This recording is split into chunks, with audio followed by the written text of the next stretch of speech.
Sasabihin ko po ito sa inyo para maprotektahan nyo agad ang mga anak nyo sa nakakatakot na mangyayari sa inyong mag-iina.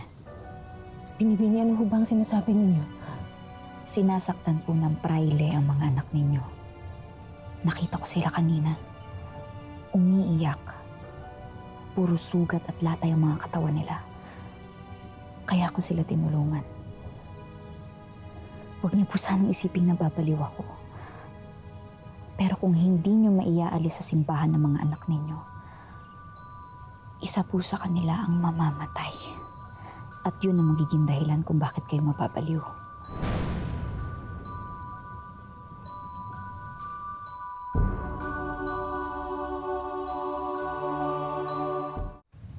Wala naman kong sinusumbong na pananakit mula sa bagong kurang mga anak ko. Siguro dala ng takot sa praile. O baka dahil ayaw niya kayong mag-alala. Pero may ebidensya ako na nagsasabi ako ng totoo. Crispin? Crispin, Basilio, parinig kayo mga anak. Bilisan ninyo. Inay, bakit po? Kayo mga anak.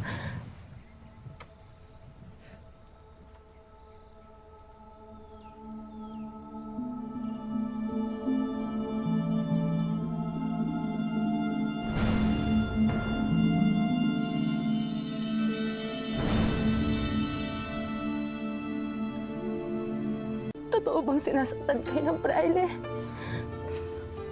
Sige na, magsabi na kayo ng totoo sa nanay niyo para maprotektahan na kayo agad. Sumagot kayo, anak! Hindi po, Nay. Bakit may mga sugat at latay kayo kung... Niligtas ko lang naman kayo para maiwasan yung trahedyang mangyayari sa inyo. Nagsasabi po kami ng totoo. Siya po ang sinungaling. Siya po ang nanakit sa amin kanina. Siya po ang may kasalanan kung bakit marami kami sugat na kapatid ko. Huli ng taas! Sandali, ito na on! O akala mo ba, mababago mo pa ang kapalaran ng mga karakter dito sa No Limit Angere?